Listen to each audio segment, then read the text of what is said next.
Hello, ladies and gentlemen, and welcome to another edition of On the Mic with Mike. I am your host, Mike Larkin, and joining me tonight is Sessions wrestler, the lovely, the beautiful Miss Daisy Paige. Daisy, it's a pleasure to have you on the show. How are you? I'm doing well. How are you? I am well. First and foremost, like before we were coming on air here, I just wanted to say, first and foremost, if you guys have not been checking out Daisy's work, whether it be on OnlyFans, SessionGirls.com, and overall sessions in general, you have absolutely been killing it. I've been loving and enjoying your work. Thank you so much. I'm flattered. I know you're very welcome. I look at it from a stance too, as someone who's a fan of whether it be professional wrestling, sessions wrestling, or what have you. You ladies are doing a lot with your craft and applying your craft and doing the things from an artistic standpoint. So I got to say, there's a lot of love that goes into the session wrestling community. Oh, 100%. There's so much, there's a lot that goes on behind the scenes that a lot of people don't know and how much, love and care we put into each of these sessions. It's pretty intense. I'm gonna say this from your stance as well. Like I'm kind of curious because it's great to know everybody's story and where they started before we even got into sessions wrestling. What really gravitated you and really kind of resonated and generated with you as you got into the said industry? So I was actually, I started off as a sex worker when I was 18 years old. And I did like pro dominatrix kind of stuff. I ended up putting that towards the wayside when I turned about 2021. And then I moved out to Georgia. And when I moved out to Georgia, my current partner actually is a professional indie wrestler. And so I kind of got in the ring and I started, I kind of started to learn the ropes a little bit and I really, really enjoyed it. And I got to kind of know like the wrestling culture and all that kind of stuff. Unfortunately, I got injured and I wasn't able to kind of continue on with my training, at least for now. But going forward, I ended up getting kind of back into kind of the industry that we're in now. And I met Mio's Fetish Box on FetLife, and we did some like sleepy content, and it was all uphill from there. Like I loved every second of it. I loved, I loved the aspect of wrestling, of knockouts, of I really enjoyed it. So I just kind of stuck with it.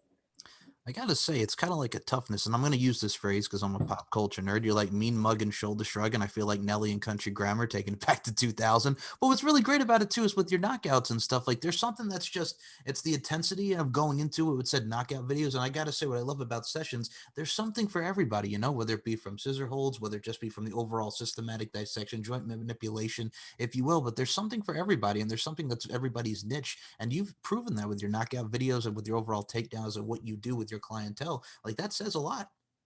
Oh yeah, everybody, there's always something interesting about each video that I get asked to make, and about each photo session. And it's interesting the little like nuances that people like to see, and I love incorporating all these these crazy new things into into this fetish. And I just think everybody's just so creative. I think that's my biggest thing, is everybody that I've come across is so creative.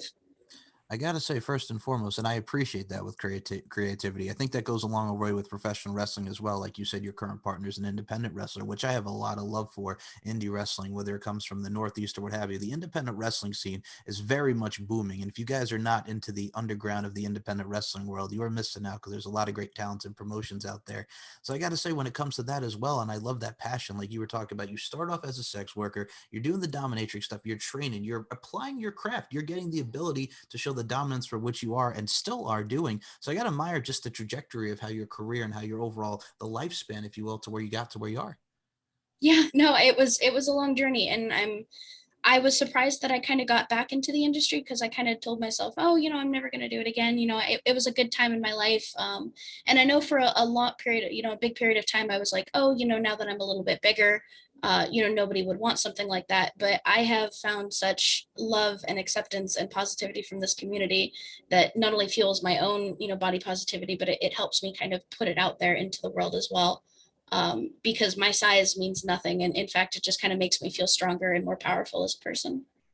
It's interesting that you brought that up, and I got to tell you something, and I'm not just blowing it up your ass. Like, you really do. You're a beautiful young woman, and I look at it from a stance as well as, I got to say, as people, and what I love when we talk about body positivity here, like me, I'm Mr. Beauty, Strength, and Dominance, three key elements that make women the work of art that they are. Like, a lot of people in my life that are influential are women, my mother, my grandmother, God rest her soul. So I look at it from a stance too, and this is unfortunately the world that we live in, where body shaming and fat shaming is a thing. I think a lot of people need to realize from a modeling standpoint, not only are women a work of art that they are, but god dang, man, the plus size from Ashley Graham, we see Nia Jax in WWE, The Rock's cousin. There's a lot of beautiful women from the modeling standpoint, not just modeling in general, but plus size modeling. There's a big following for such modeling. Oh, absolutely. And it's kind of one of those things a lot of people have asked me. They're like, oh, well, aren't you self-conscious? Because I know a lot of the times, people want to see things done topless or things want to be, in lingerie. And I say, no, absolutely not. Like, I get to show off the body that has done so much and has survived so much. Like, I love my body. My body has done so much for me and it continues to do so much for me, especially in session wrestling. I look at it from a stance too, like the body is the temple, and I look at it from a stance whether you got tattoos and putting the art to the canvas, right, or what have you. I think everybody needs to just embrace what they have. I'll be honest with you. When I was younger, my weight has fluctuated a lot. I went from 190 to 169 back to 170 to 180, what have you. I'll be honest with you. I'm a friggin' my jaws don't stop eating, but you know what I'm saying. That was my thing because Mhm. well, I'll be honest with you. I think a lot of people can relate to this as well, Daisy. When you're someone who's not we're into drugs or the drug scene, I'll be honest, food was food was my addiction. So it's Oh, one of 100%. it's one of those things where you look at it from a stance too, like you got to love yourself. It's either just take a look in the mirror, just really just assess your surroundings, assess the situation, and just find that something for you that really makes you happy and really just takes you on your path in this thing that we call life. Yeah, no, absolutely. And I have, it's also kind of interesting because aside from being a plus size model, I'm also disabled as well. I have a hypermobility disorder that kind of affects my joints and stuff like that. And it's just, I feel like it's so empowering to be able to do the things that I do because a lot of people would say that, oh, you're handicapped, you can't do certain things. No, that's wrong. I can do plenty of things and I've been able to show that time and time again. I'm going to say this right now. I admire you even more for that because you don't let that define you and you just keep going. No, 100%. I have to. If I stop now, then what am I going to do for the rest of my life? This is true.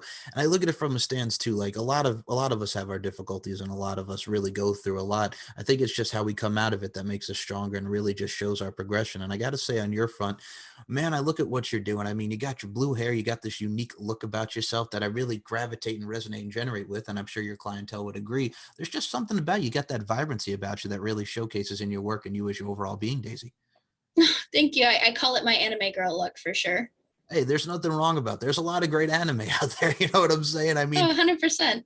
like it's what's great about it too is it's different. And I mean I could compare this to wrestling, right? So when you look at professional wrestling, like we'll go late 90s, early 2000s, right?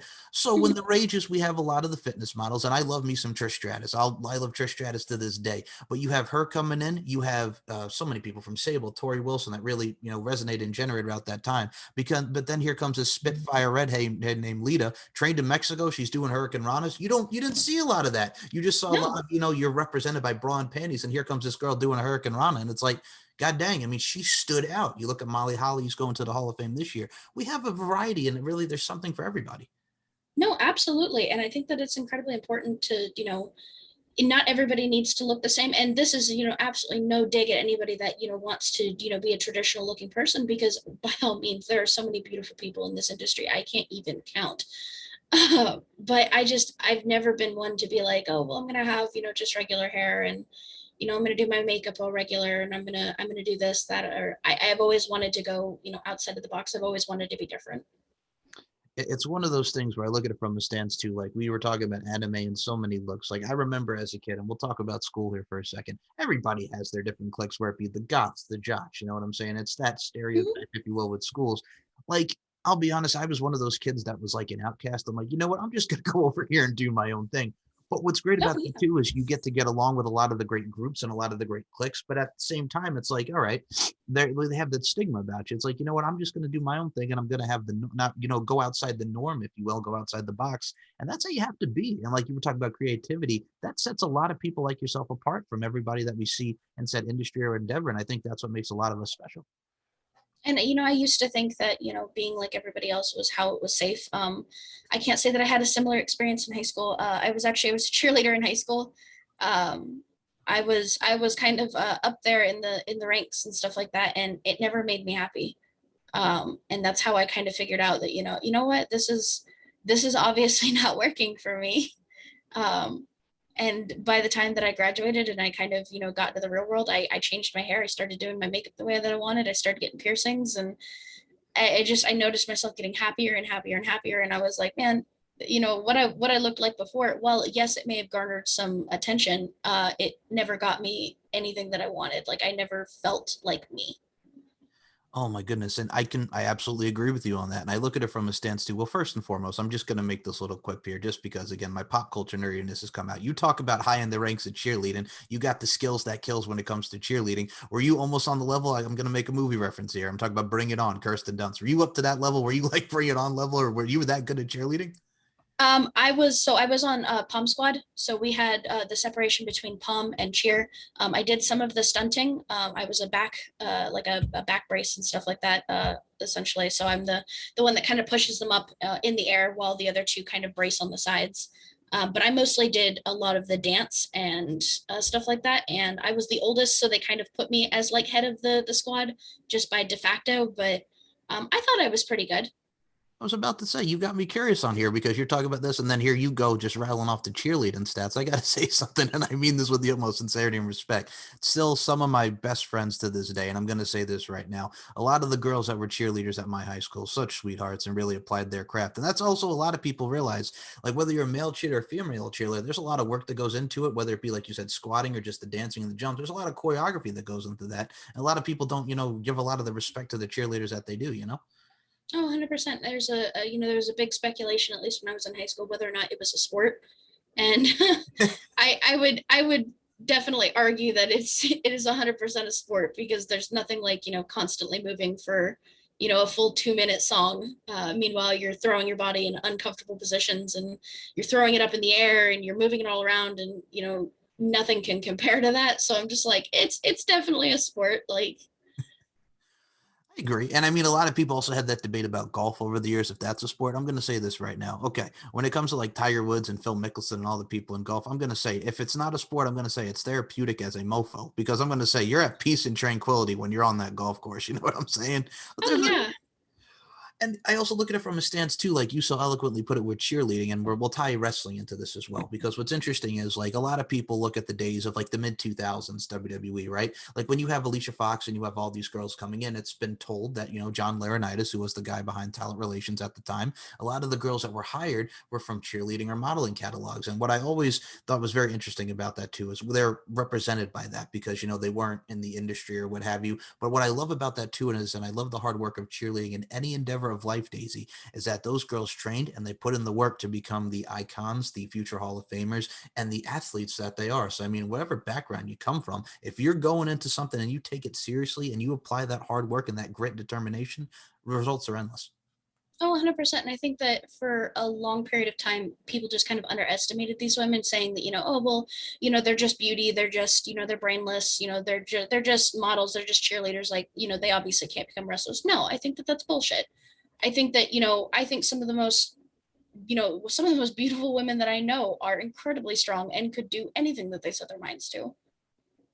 Agreed 100%. And I'm going to say this about session girls. I mean, when you have someone like Jennifer Thomas, who is an absolute beauty and who just kills it, whether it be in wrestling and sessions or what have you, you have a lot of girls in the wrestling industry, and a lot of people don't give them credit. And here's what I also love about it, like the fitness regimen. And I'm going to say this, and I include you in these sentiments, Daisy. Y'all are some of the baddest when it comes to the gym, working out, the strikes, the kicks. I love that because that's just discipline right there. And we're always finding new ways to work out. I think that that's what's incredibly important. I know that when Feisty and I had our time hanging out, she's into so many different things that kind of give her a good workout. It's not just hitting the gym. It's it's Krav Maga. It's not just Krav Maga. It's boxing. Like, we always find more ways to push ourselves. See, here's what I love about that too, and you also just segue for me, so thank you. We'll get into that in a second. But I also have to, I also have to add because you're talking about Krav Maga and so many arts and disciplines, and here's what I love about this, and we'll talk sessions and professional wrestling as a whole here.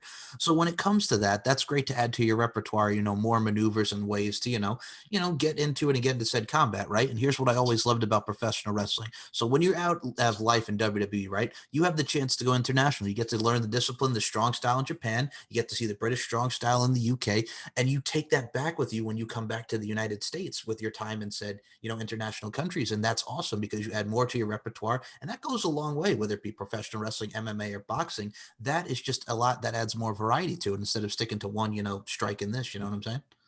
Oh, 100% agree. And I think that it's important to learn from many different disciplines because you you never know what you can learn, and not only that, you never know how you can surprise somebody by pulling something out of the bag that they may not have seen before.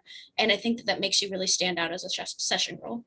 Agreed. And I mean, it's something that's simple about that too, whether you just have a hold like a rear naked choke, whether you have a leg lock, body scissors, what have you. I think there's just something about the simplistic maneuvers that can just get to somebody just like that as I snap my finger. Because it's really the simple things, and it's a little nuance or what have you that really goes a long way when it goes into the session world and clientele. But it's just the simple maneuvers in general.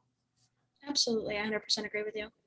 And you know what it is too? I don't know if it is like I'm an old school traditionalist kind of guy in my young age, but when you look at the history of wrestling from like the late 1800s with catch wrestling, I mean, there's a lot of stuff out there, just the regular holds or whether it be high school wrestling or what have you, amateur wrestling. There's just something about the grace and the art form of that that's just like god dang, you know what I'm saying? If that like sticks out even to this day and age, I mean, we're more focused now on like aerial assaults and stuff, which is very cool with the maneuvers, but it's like, there's something just about working a hold or working an arm really just it because if you look at wrestling, it's telling stories with your bodies, and it goes a long way with it. I think that's something that was kind of ingrained in me when I was, training with professional wrestlers, was that your chain is your most important part. Like if you don't know chain, you don't know anything.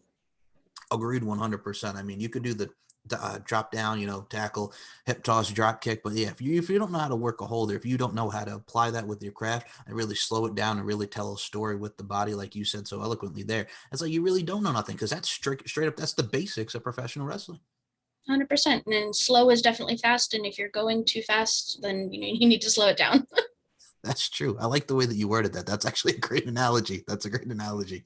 No, but I also look at it from a stance too. All right, we're going to segue into Feisty Feminista here because Jesus, you ladies killed it. Friggin' boxing matches. You got the gloves. Y'all are just, I'm going to say this right now, with her size, with her strength, she is another one that is a force to be reckoned to. You guys have great chemistry. 100%. She is absolutely, she is beautiful inside and out. And I am so happy to call her a friend. I'm just saying too, because like with the two of you, there's chemistry there. There's the gloves and everything. Like you guys really went at each other, and I loved it because again, it was a story, and you guys like anything that you guys do. Because I've seen you two individually, but if you put these something two like that together, man, it's magic. You all created some magic. Yeah, no, we definitely we managed to film a lot, and there's a bunch that still hasn't even been released yet. We haven't gotten around to even releasing it, so like you guys haven't even seen anything yet. Like you guys are in for it, like for sure. Hey, I mean, you guys gave us a hell of an appetizer, so you got us wanting more. You know what I'm saying? But no, that's the beauty of it too. And I look at it from a stance too. Like you were talking about, she's beautiful inside out. Absolutely agree 100% when it comes to Feisty. I think there's a lot of people that we see when it comes to professional wrestling, what have you. I mean, take it back to the days of China, God rest her soul, for God's sake. Such a specimen, but could work, and it was so strong. And you look at a lot of women in general, like we were talking about boxing there for a second, like Layla Ali, was really paved the way for a lot of female boxers. I mean, we could be here all day Mhm. with so many females in sports. It makes me smile just because I remember as a kid, like the first ever autobiography I read was, I don't know if you remember Mia Hamm. She was a soccer player from back in the day. Does that name ring a bell? It rings a small bell. Okay. So she was like the big soccer player at the time. Like I'm talking about mid to late 90s, right? Like this was when Mhm. Tony Hawk was coming up with skateboarding and the Ultimate X stuff. And there were so many in sports that really represented, their said sports. So it's like she was one of the big ones that really came at us from a female soccer standpoint. And then, of course, Lisa Leslie with the WNBA. Like there were so many women that really encompassed. And isn't it amazing just to see, and Daisy, I include you in those sentiments, the evolution of women in sports and athletes that we see from yesteryear into now? Oh, 100%. And I know growing up especially in a very male dominated sport, aside from cheerleading, I did ice hockey, and I played pretty much mainly on men's teams, or strictly, for the most part, all boys teams. There was maybe two or three girls that I ever got to play with. But I think that it was really important because a lot of females, especially on like the U.S. Olympics teams, kind of became inspirations to me growing up, because I saw these strong women, and I could see them doing it too, especially when I was always surrounded by men. But seeing women go out there and try their best and do their all, it was incredibly inspirational. Oh, God bless. And I'm going to say this from a stance, and I'm going to say this with the utmost sincerity and respect right now about you, Daisy. Is there like anything you can't do? Because I'm here in ice hockey, cheerleading, wrestling. Like, God dang. You're like, I'm not, the term is jack of all trades. You're like a Jill of all trades. I kept myself busy, that's for sure. Well, no, I can respect that because it's one of those things too. Like I remember as a kid doing intramurals in gym and getting up at like 7 o'clock in the morning and going into the gym and basketball and running and stuff like that. That teaches a lot of discipline. I'm gonna say it's fun. That's a lot. If you're not having fun with what you're doing, then why do it at all? Exactly. No, absolutely. And I had fun. I ended up going so far. I stopped playing travel hockey for a little while and I ended up focusing on cheer. But after cheer, I ended up going back to hockey, and I ended up actually getting to play on the same team as my dad. So that was always kind of fun growing up, and getting to have him coach me, and then being on the same team later on in life. I'm going to say this right now. I did get a little emotional hearing that, because I'll be honest with you, like with your dad and what he's done, I'll be honest with you, like as a career, what I did, like my dad and my parents were in radio and get to do what I did. Like I'm saying, there's something about that when you follow in your parents' footsteps or you do something that's relative to your parents. Like that's just such a great feeling. Yeah, no, absolutely. I can relate to that one wholeheartedly. My goodness. All right, let me get my composure after that. That was very heartwarming. I love that. I got to say this as well, Daisy, because besides the lovely Miss Feisty Feminista, we have also seen you with Miss Sim, aka Lola. Lola, who, my goodness gracious, another beautiful woman. MMA, the background that she does, so disciplined. She can work strikes, kicks, what have you. It's a fun time with Lola. So I got to ask you about the chemistry there, because I saw some photos. I saw a lot of great footage. Oh my gosh, what a champion. I can't even begin to say how much I learned from her just in the matches that we had. We did a semi-competitive, kind of on the higher end of a semi-competitive match, and she is a force to be reckoned with. Let me tell you, she is calm in her demeanor when she does everything. She's very, very slow breathing when she's doing things. It's almost scary how calm she is while she's taking you down. She's an incredible inspiration for me now, and honestly, like I wish I could learn so much more from her, but we didn't have all that much time. I'm going to say this right now, and as someone, I had a Lola on the show not too long ago. And for those who have not picked her brain, or whether when it comes to just the discipline and applying her craft, that woman has such intellect. And like you mentioned as well, with like just how slow and methodical she is, and you can learn a lot from her. The girl is like a sponge. She can really absorb anything, and that's really something that's very admirable about her. Oh, 100%. And before I had even gotten started, she was picking up on what I was already about to do. She was one step ahead of me the entire time. I didn't I was so completely dumbfounded. I was like, oh my God, like this is intense. But it also made me feel really good because I still managed to kind of hold my own.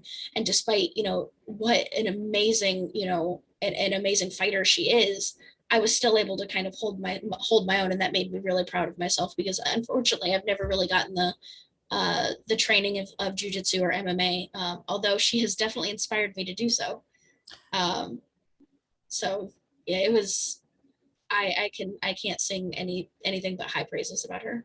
Oh, the feeling is mutual. I look at it from a stance too. Well, that gives you more, to work on, whether it be MMA, jiu-jitsu. I'm going to say this right now.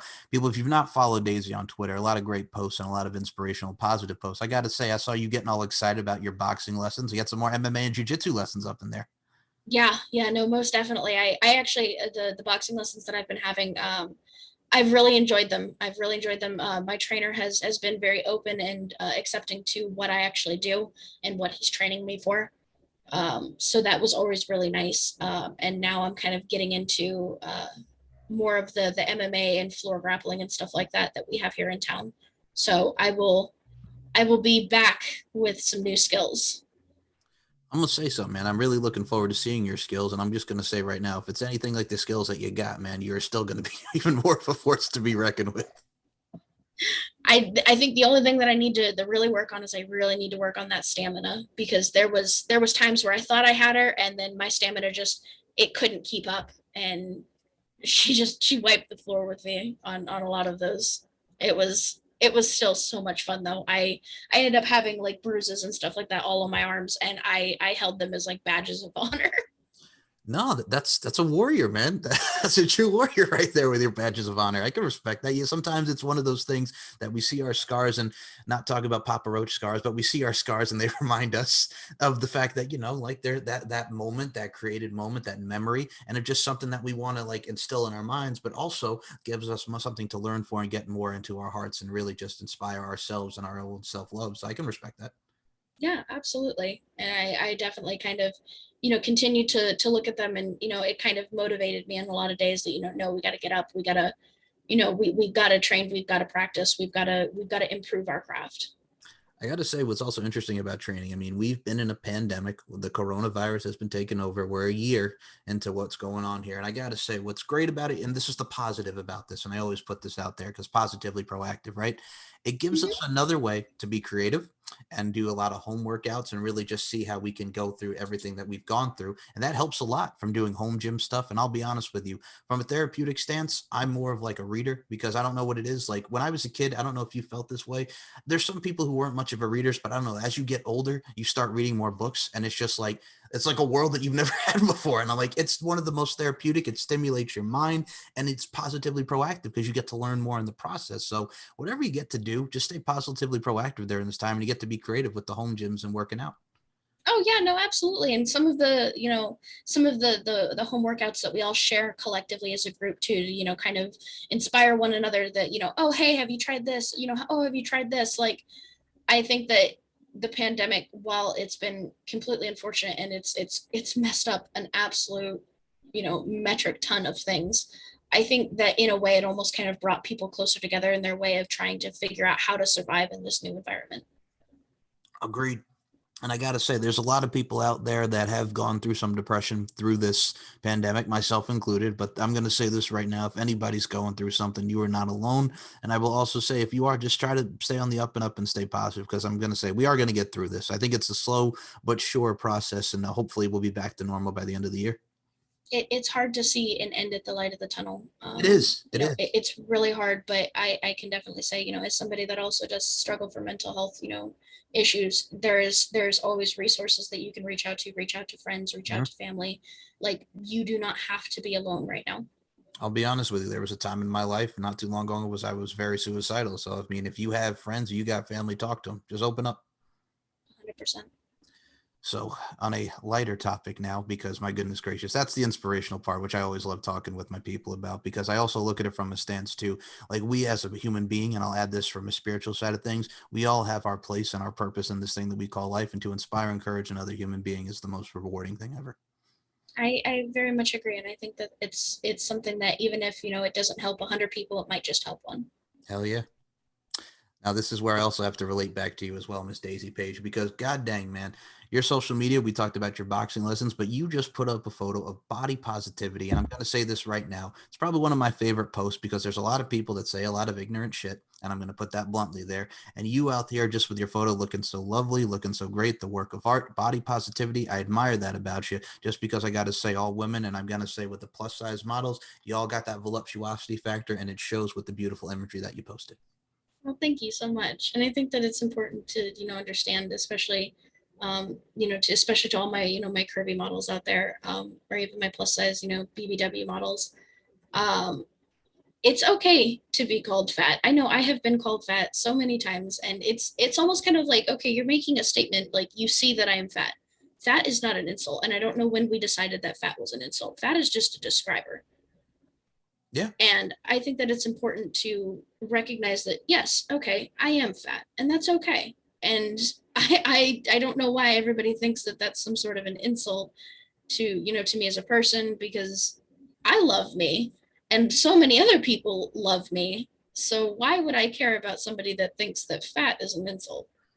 You know what it is too? And I mean, a lot of people make the joke, oh, fat with a PH, you know what I'm saying? The good kind of fat. Yes, I know it. It's a very old term, but it fits, you know what I'm saying? I remember it. Yes, all right. See, you know what I'm talking about. So anyway, I'll be honest with you. There's someone nowadays who's not going to know what the hell we're talking about. Look it up. PHAT fat. That's all I'm saying. Oh, it was a clothing brand and everything. Yes. Thank you. So I also would like to say, when it comes to that as well, because it's really not an insult anymore. You know what I'm saying? And I think what it is too, and this is what I love about BBWs, curvy women, and beautiful women like yourself, Daisy. Like, I'll be honest with you, and I've used this example before. When I was a young man, and I'm 28 now, going to be 29, in my teens, I'll be honest with you, a lot of girls that were interested in yours truly, there were some curvy girls. I had no problem with it. Like, again, as someone I think you could tell who loves women, all shapes and sizes, does not matter.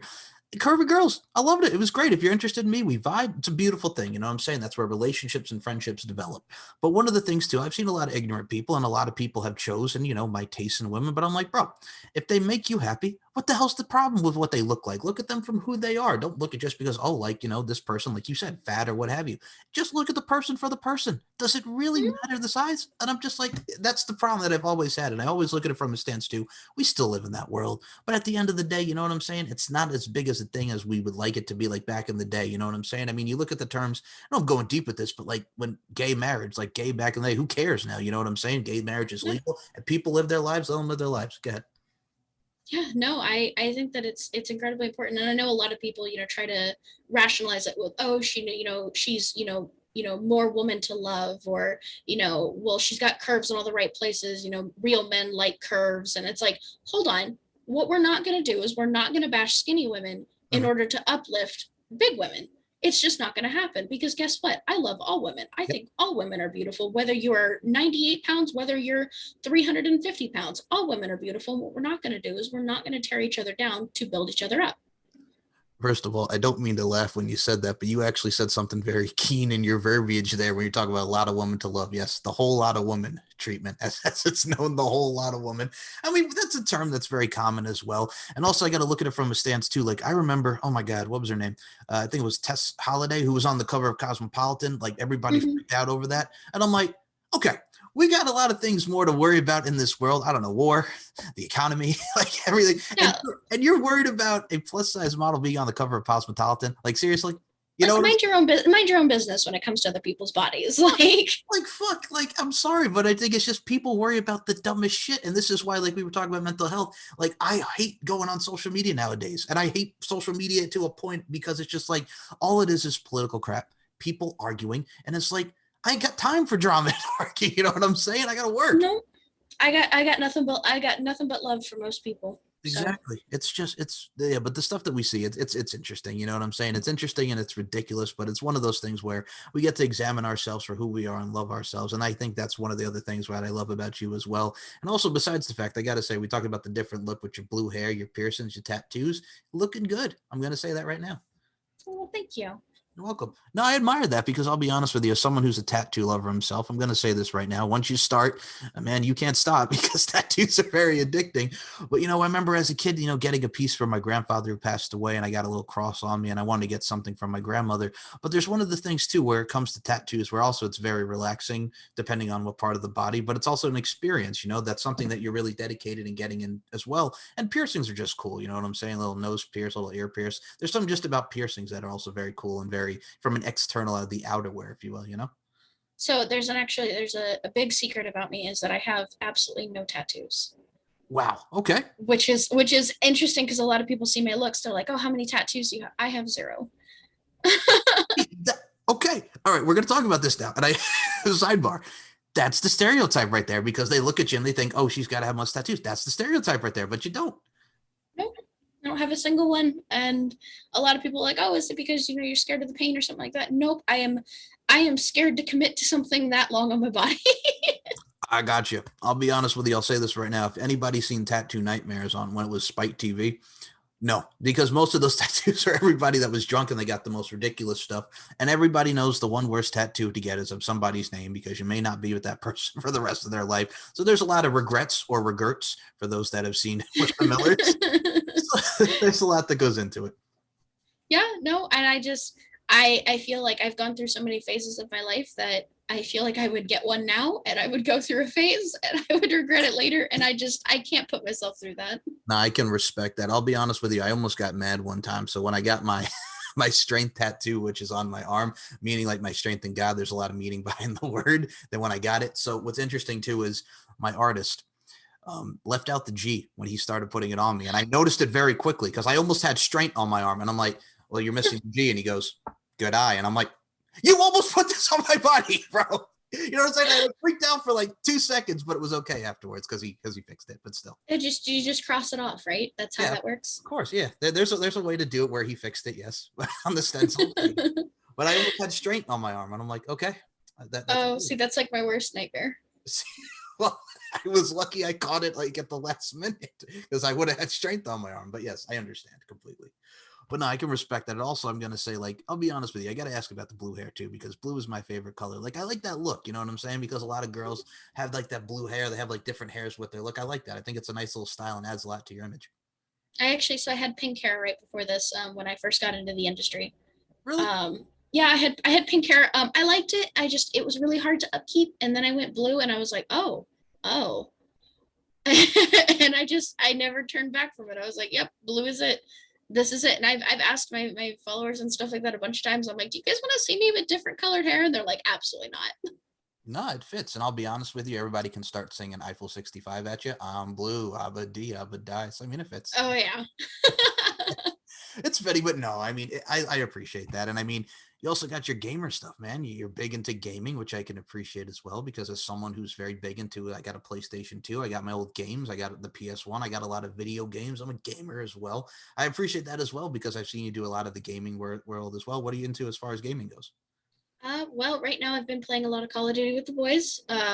So that has been what's been taking up most of my nights. But typically, I play a lot of Overwatch, a lot of World of Warcraft, League of Legends, as toxic as it is. um, and then there's just just standalone games that I enjoy playing, like Borderlands. I know I really enjoyed Horizon Zero Dawn. Um, but yeah, no, there's just more games that I've been getting into, as time's been going on, especially because I just finished building up my PC and stuff like that. So I've been kind of head over heels with that. And then occasionally I like to just play like Animal Crossing or The Sims when I just kind of want to relax. Old school with it. I like the Animal Crossing and the Sims. I could appreciate that because, yeah, I'll be honest. I remember that in fourth grade. That's actually how one of the reasons I got introduced to the Sims. So when I was in fourth grade, my teacher, Mr. Enton, he had a lot of games for the computer that we would play during like recess when we were Mm-hmm. indoors. So one of the games on there was The Sims. For the PS1, we also had the Who Wants to Be a Millionaire video game when it was hosted by Regis Philbin. So that was what I distinctly remember. Oh Hell of a wow. mix. That's a hell of a mix, isn't it? The Sims and Who Wants to Be a Millionaire. Hey man, schools are underfunded. Hey man, I'm just saying, you got to make with the most of what you have. You know what I'm saying? Oh, absolutely. Well, no, I mean, I also appreciate that too, because I mean, Who Wants to Be a Millionaire was a very big thing around that time period. This was like '01, and The Sims, starting to make it out there, and I love that. I mean, I was a kid around the time I had the PS1, and I was playing NBA Shootout for God's sake. And I know in graphics wise, we've come a long way since NBA Shootout, which is amazing with games. But still, it's like it's the little things, that you get to reminisce and play a lot of those games because there were some badass games for all the systems back in the day. Oh yeah, no, absolutely. I don't know if anybody remembers the old Sega Genesis. Oh yeah. I definitely I got on with some of those Aladdin and the Lion King games. Those are my jams back then. Hell yeah. I'll be honest with you. This is showing some of my nerdiness as well because I had that said Who Wants to Be a Millionaire game, but they also did one for like Wheel of Fortune on the PS1. And what's very cool about it, and again, it's the little things, Daisy. Like every time you press the triangle on the PS1 or the PS2, and then you had to make the spinner go, shh, shh, shh, shh, and like that noise just was like cool to me, like that. When you Yeah, spin the wheel, like it's the little things that just get you. yeah, it's the things that you remember too. Hell yeah. But when it comes to like Wheel of Fortune, I think there was Jeopardy. I used to, what was it, like putter golf? And there was like the Namco museums where you could play like Galactica and that stuff. Like Hmm. that's just timeless right there. Oh yeah, no, absolutely. But no, I can respect that, man. I'll be honest, once you said like Call of Duty and stuff, I'm just like, oh man, like that's like addicting in World of Warcraft, like classics, but very addicting. Oh, 100%. And I know World of Warcraft just came out with Shadowlands, so we've been getting busy kind of taking care of that. But my nights have kind of been taken up by playing Call of Duty with some of the group of people that we have. They're actually gentlemen from our lovely community, so we just kind of all play together and shoot shit and talk about productions and talk about what we're all going to do next. And it's a lovely little group we've got going on. And that's the thing with the gaming community, any community, when you have someone that's so passionate to the craft and everything like that. And I can respect that. And I also look at it from a stance too. Sometimes when a game, is there a lot of trash talking? Is there a lot of shit talking that happens sometimes? Maybe a little rage in a game, like Snoop Dogg style when he was raging at the game, anything like that? Oh, I've got a lot of funny raging stories from Hit me. some of the guys and just even from us. Uh, Hit me. it's so you guys know Sleeper Kid, obviously. Yep. So we play. I play with Sleeper Kid, and we have a certain mode where you have to kind of make sure that you get on point A or point B, and you've got to take those points and you've got to hold them down. Um, and when we're not doing what we're going to be doing, I could just hear him screaming on the other end of it. We're gonna lose it. We're gonna lose it. And it's the greatest thing in the world. and we all do it in jest. We all do it in, in good classic competition. Nobody's actually ever mad at each other. That's good, because I was about to say, if you're like Snoop Dogg and you start raging, started breaking your stuff, I would have laughed my butt off, because that is still one of the funniest videos ever. Just Snoop is the snaps that freaking the system. Fuck this shit. And then he just leaves, and it's still on like 8 hours later. That is still one of the funniest videos ever. So I used to work at GameStop myself. Really? And the way that I used to sell, when you go in and you go and buy something, Yes. and they ask you if you want a warranty. Yes. I always tell people, I'm like, well, if you're anything like me, sometimes I like to rage at my games. So I buy the warranty, and the warranty covers anything that happens to the disc, like anything at all, like even if you purposefully break it. So if you get really mad at that game and you purposefully break your DVD, your CD, you can come in and get a new one. And I sold tons. It's a great marketing speech, and also it's very true in your sentiments. So yeah, I would bet that you made tons from that. That's very good. That is very, very good. Nothing is more cathartic than the last game of the night, and it's just not going well. You take the disc out, you snap it in half. You're like, okay, I'll go get a new one tomorrow. Yep. Been there. I've been there. Oh my goodness. Well, no, I also got to look at it too. Okay, now you're talking about raging. Here's what's funny. Like my senior year of high school, I had friends that were into Magic the Gathering and like that stuff, and they wanted. I love Magic the Gathering. Me too. And here's the thing: like when I first started playing it, I had no idea. So they wanted me to come in and like play in the game. I'm like, all right, man, I'll give this a try.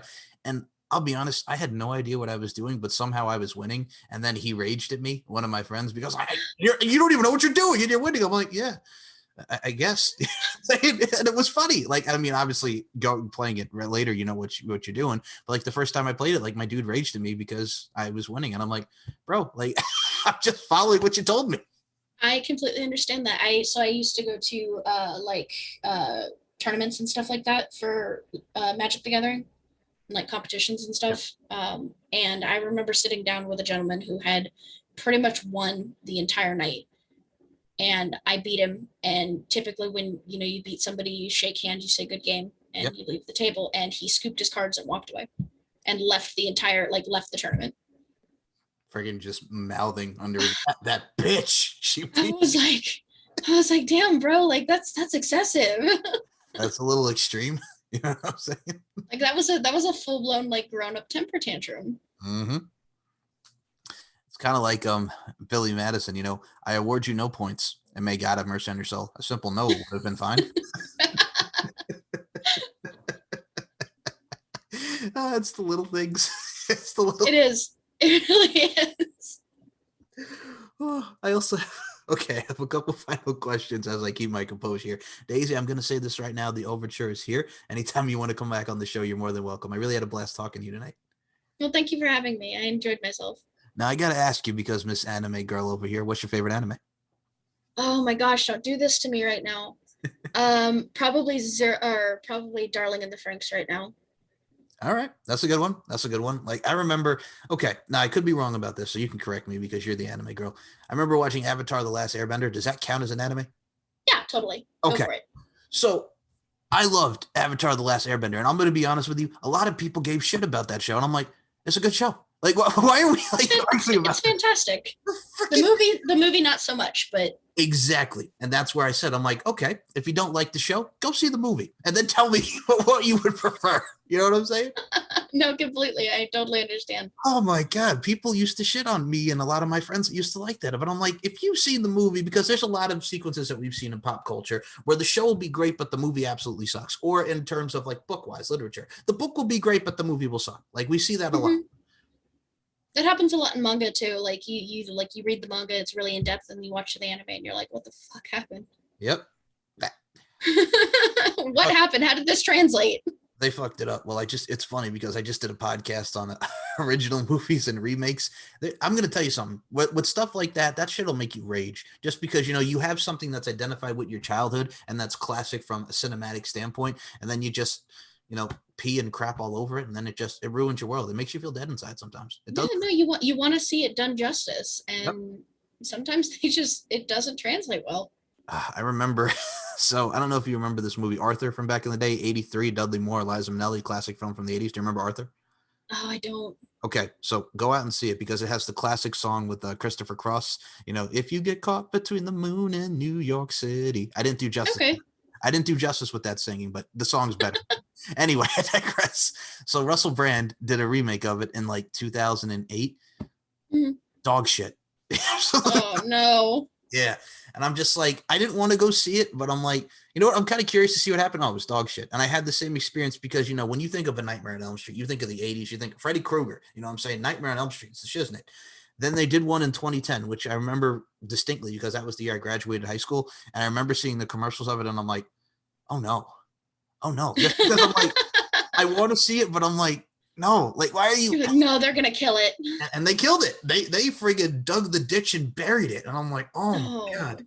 Like, Jesus. May it rest in peace. May it rest in peace. Exactly. Same with like Friday the 13th and stuff. I'm like, if it ain't broke, don't, you know, if it's not broke, don't fix it. Yeah, don't fix it. Just leave it alone. Okay, and the last thing I'll say music wise, since we're talking about it, Papa Roach, like Last Resort, like what I mentioned Scars for, like you love Last Resort, right? Papa Roach 2000. Taking it back. Yeah, yeah. Okay. Papa Roach just did a mix with some dude from TikTok, and I'm like, I understand, like, you know, with the times, and you know, TikTok's a very big platform for a lot of things, but you don't make a song about cut my life into pieces. This is my last resort. Upbeat. It's not an upbeat song. You know what I'm saying? Like the riff, the original riff, and everything that goes into Last Resort and the message behind it, and just like rocking out. This was not it. Like this dude like sang, it was upbeat, and they're just like up with it. And I'm like, this is not an upbeat song.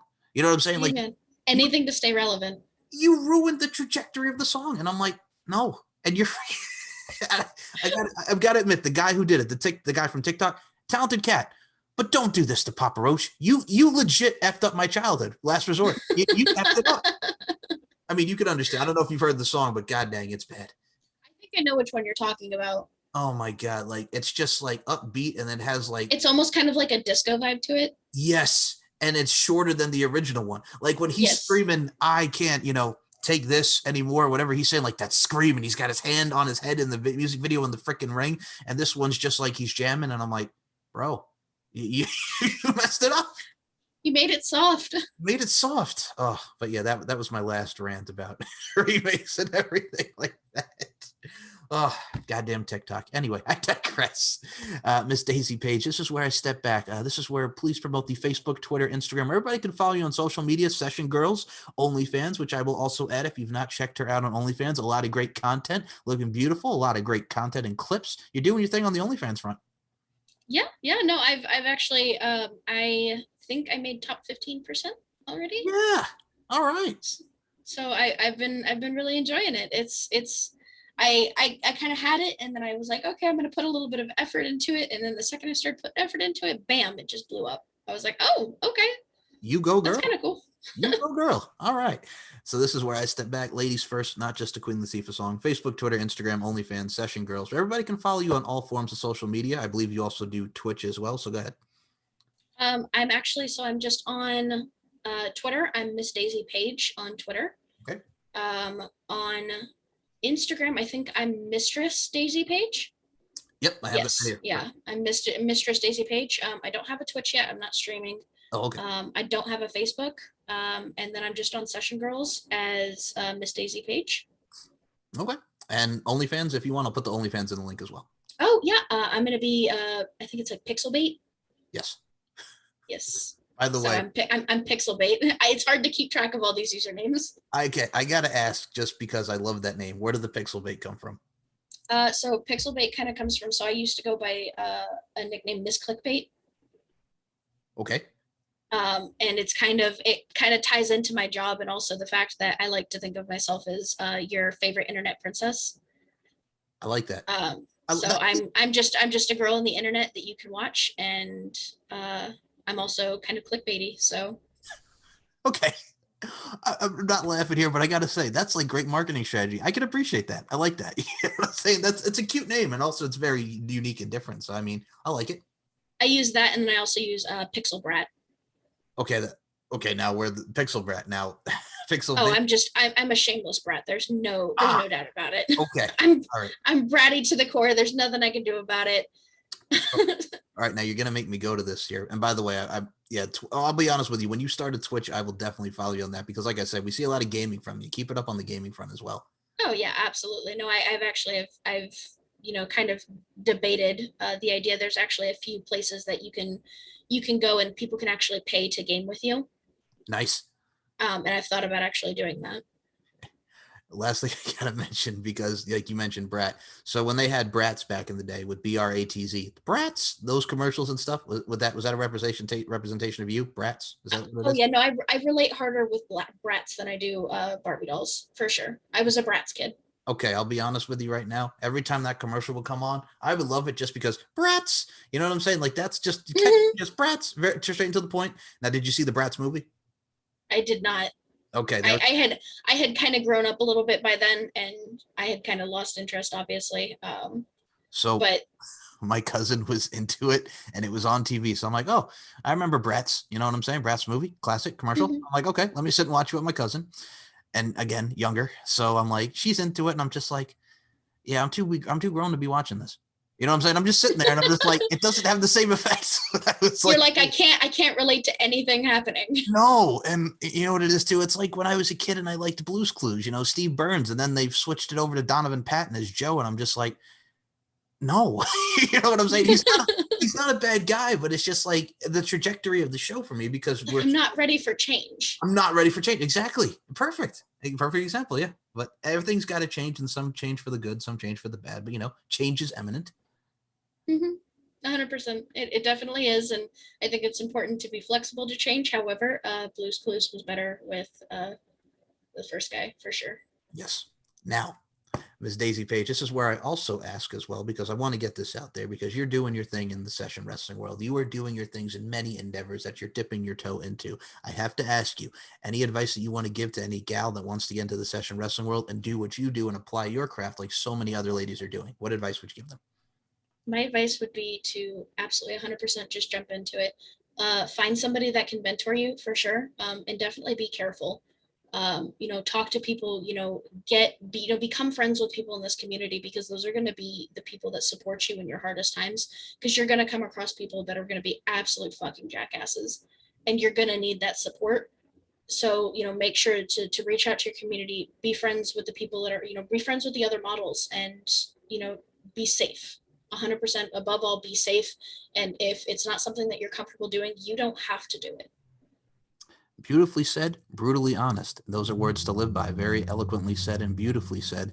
People, check out Daisy Page, Session Girls. We're talking about Twitter. We're talking about Instagram. We're talking about OnlyFans. Links will be in the description all below this audio on soundcloud.com/MCLarkin92, SteveandMikeShow.com, and WrestlingWithWrestling.com. Myself and Andre Corbell. You can check it out on the YouTube as well. So, Miss Daisy Page, before we also close out, I wanted to ask you one more thing. Do you have any final words for your fans? Been supporting you since day one and love what you're doing, dueling as only you can do in the session wrestling community. Do you have any final words to the people and your overall fans? To everybody that has supported me from day one or from day yesterday, I 100% love you. I think that you guys are all wonderful, and I cannot wait to let you guys see the journey that I go on. For Ms. Daisy Page, my name is Mike Larkin. Thank you for listening to another edition of On the Mic with Mike. And I will say this right now, check out Daisy on all social media platforms once more. She's a hell of a follow and a hell of a poster because there's a lot of great posts on her respective social medias. And I will say beauty, strength, and dominance are three key elements that make women the work of art that they are. And Miss Daisy Page, I include you in those sentiments. Thank you so much for your time. Thank you so much.